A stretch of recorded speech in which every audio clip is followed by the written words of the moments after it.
I'm happy to be here, and I hope we all find this panel to be interesting and a good way to spend our time.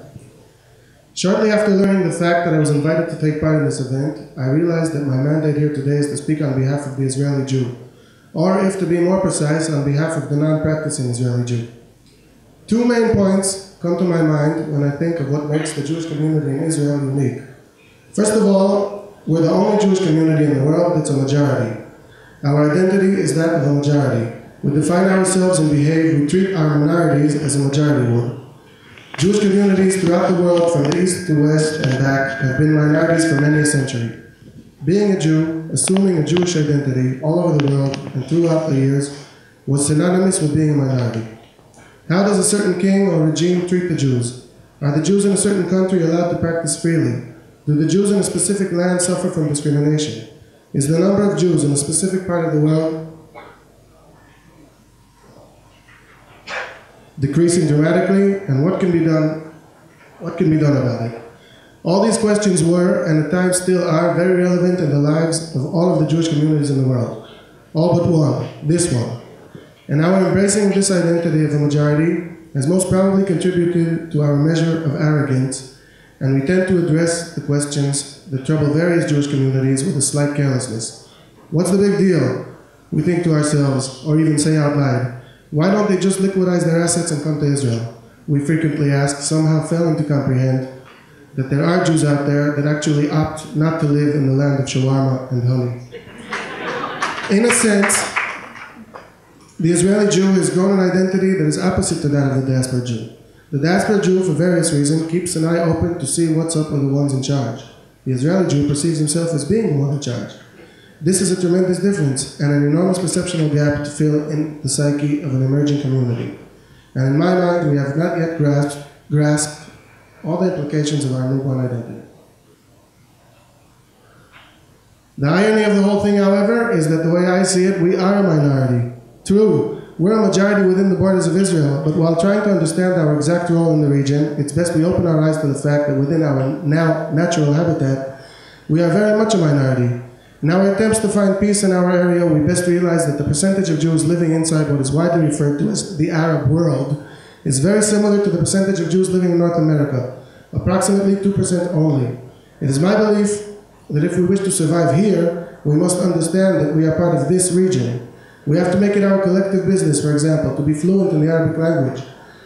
We have to acquire a much more intimate knowledge of what the Arab world, which we are a minority in, believes in, what makes it tick, what it admires, what it despises, what it loves and what it hates.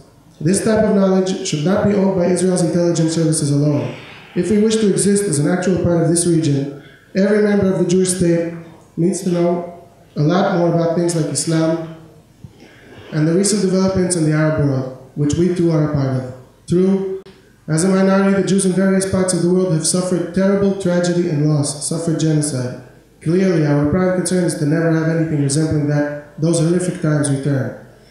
But as a minority, the Jews have also been leaders of their respective regions in many fields and helped their countries and not only their own communities to arrive at better tomorrows. It has occurred to me that while we search for a brighter future in the Middle East, a future of democracy, followed by peace, respect, and prosperity, perhaps we should somehow strip temporarily of our majority attire and readopt the point of view held by all our brothers and sisters all over the world, our historic and almost genetic point of view, the point of view of a community listening attentively to its surroundings, the point of view of the minority. Another topic I wish to address is the one of Jerusalem. Prior to the birth of the State of Israel, and prior to the Six-Day War and the reunification of Jerusalem under the Israeli flag, there was only one Jewish way to treat the city which we're sitting in now, the city that I also call home. Jerusalem was, of course, the object of our yearning. We longed to return to Jerusalem, and were certain we were going to do so next year. Then, suddenly, 45 years and 2 weeks ago, next year arrived. Though I was born 4 years later, I can definitely imagine and even connect to the elation and the extent of emotions that erupted around the time of the unification. But as the holy excitement gradually subsided, two important things were realized. The first was that in all our years of longing, we never really considered as a people what should be done with this ancient and beautiful trophy if we ever get the chance to rule it. The other is that as things turned out, Jerusalem is extremely important to members of the other faiths in our immediate area as well.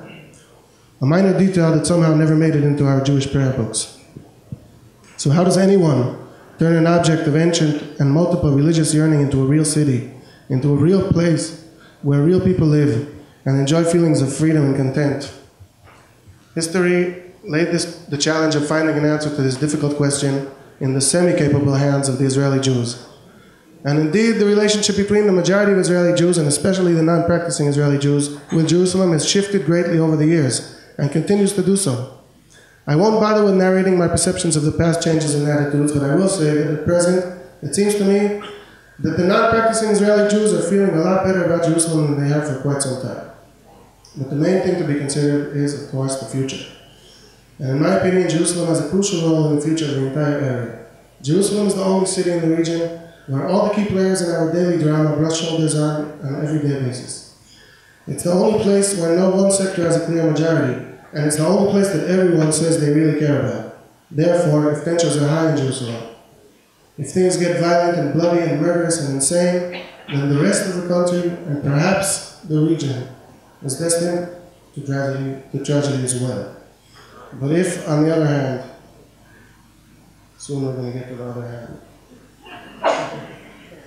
Got it. Thank you. If, on the other hand, Jerusalemites manage as a matter of routine to enjoy the flavor of our unique cocktail of emotions and to honestly appreciate each of its ingredients, well, then I think the future in our area will look a lot more promising. Thank you.